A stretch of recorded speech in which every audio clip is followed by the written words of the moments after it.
Hello friends, welcome to the Telugu kitchen. ఈరోజు మన కిచెన్లో ప్రతిరోజు ఉదయాన్నే హెల్తీగా బ్రేక్ఫాస్ట్ని ఎలా తయారు చేసుకోవాలో చూపించబోతున్నాను. ఇలాంటి బ్రేక్ఫాస్ట్ని మనం ప్రతిరోజు ఉదయాన్నే తీసుకున్నామంటే మనకుండే కొన్ని హెల్త్ ప్రాబ్లమ్స్ కూడా కంట్రోల్ చేయగలమండి. నెక్స్ట్ ఈ బ్రేక్ఫాస్ట్ని ఎలా తయారు చేసుకోవాలో చూపించబోతున్నాను. ఒక గిన్నెని తీసుకొని ఇందులో 2 గ్లాసెస్ వరకు వాటర్ వేసుకుంటున్నాను. 2 గ్లాసెస్ వాటర్ వేసుకున్నాక వీటిని స్టవ్ మీద పెట్టుకుందాం. నెక్స్ట్ వేరొక బౌల్ని తీసుకొని ఇందులో 3 టీ స్పూన్స్ వరకు రాగిపిండి వేసుకోవాలండి. 3 టీ స్పూన్స్ రాగిపిండి వేసుకున్నాం కదా, ఇందులో ఒక గ్లాస్ వాటర్ వేసుకోవాలి. ఇలా వాటర్ వేసుకున్న తర్వాత ఈ పిండిని లంప్స్ లేకుండా గరిటెతో కానీ లేదా ఇలా విస్కర్తో చక్కగా కలుపుకోవాలి.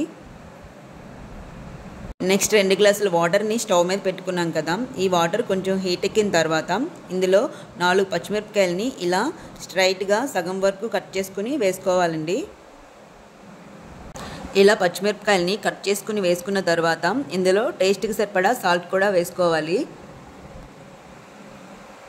ఇలా పచ్చిమిరపకాయలు సాల్ట్ వేసుకున్న తర్వాత ఈ వాటర్ని ఒక 5 మినిట్స్ పాటు తెరలించుకోవాలండి. ఇలా వాటర్ తెరులుతూ ఉండేటప్పుడే మనం ముందుగా కలిపి పెట్టుకున్న రాగిపిండి ఉంది కదా, ఆ రాగిపిండిని గరిటెతో తిప్పుతూ ఇలా వేసుకోవాలి.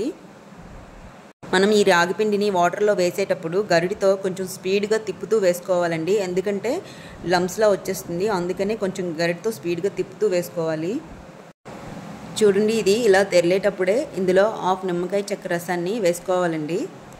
దీన్నే రాగిజావా అంటారండి, అందరికీ తెలిసిందే. కానీ రాగిజావని ఇలా నిమ్మరసం పచ్చిమిరపకాయలతో చేసుకున్నామంటే చాలా టేస్ట్గా ఉంటుందండి. చాలామందికి రాగిజావ అంటే అసలు ఇష్టం ఉండదు, ఇంకొంతమందికి అయితే దాన్ని చూస్తేనే అసహ్యం వేస్తుంది. అలాంటి వాళ్ళు కూడా ఈ స్టైల్లో ఒక్కసారి రాగిజావని ట్రై చేశారంటే ఇంకా ప్రతిరోజు బ్రేక్ఫాస్ట్లో ఇదే చేసుకుని తినాలనుకుంటారండి, అంత టేస్టీగా ఉంటుంది. నెక్స్ట్ హెల్తీ రెసిపీ ఏంటంటే మినుముల కర్రీ అండి. కుక్కర్లో కప్పు మినుములు వేసుకుని ఈ మినుముల్ని ఒక 2-3 సార్లు చక్కగా కడుక్కోవాలండి. ఈ రాగిజావతో పాటు ప్రతిరోజు ఉదయాన్నే ఈ మినుముల కూరని ప్రతిరోజు కాకపోయినా వీక్లీ ఒక 2-3 టైమ్స్ వీటిని తీసుకున్నామంటే బలం శక్తి చాలా వరకు పెరుగుతాయండి. మినుముల్ని నీట్గా కడుక్కున్న తర్వాత ఇందులో 1 కప్పు మినుములు వేసుకున్నాను కదా, 1 కప్పు మినుములకి 3 కప్పుల వరకు వాటర్ వేసుకోవాలి. దీనిపైన కుక్కర్ మూత పెట్టుకున్న తర్వాత స్టవ్ని వెలిగించుకున్న తర్వాత కుక్కర్ని స్టవ్ మీద పెట్టుకొని మంటని హై ఫ్లేమ్లో పెట్టి 10 విజిల్స్ వచ్చేంత వరకు వీటిని కుక్ చేసుకోవాలండి. ఎందుకండి 10 విజిల్స్ అని అనుకుంటున్నారు కదా, ఎందుకంటే మార్కెట్లో కొనుక్కున్న మినుములు అయితే 6 విజిల్స్ సరిపోతాయండి. అలా కాకుండా పండించుకున్న మినుములు అయితే పక్కాగా 10 విజిల్స్ వచ్చేంత వరకు కుక్ చేసుకోవాలి. చూడండి, 10 విజిల్స్ తర్వాత మినుములు చూడండి చక్కగా ఉడికాయి కదా. ఇందులో టేస్ట్కి సరిపడ్డ సాల్ట్, కారం, పసుపు వేసుకోవాలి. ఇలా వేసుకున్న తర్వాత ఇవన్నీ మినుములకి బాగా పట్టేటట్లు ఒకసారి ఇలా కలుపుకోవాలి. ఈ మినుముల కూరని ఒకసారి ఇలా కలుపుకున్న తర్వాత ఈ మినుముల కూర జ్యూసీగా ఉండడం కోసం ఇంకో గ్లాస్ వాటర్ వేసుకోవాలండి.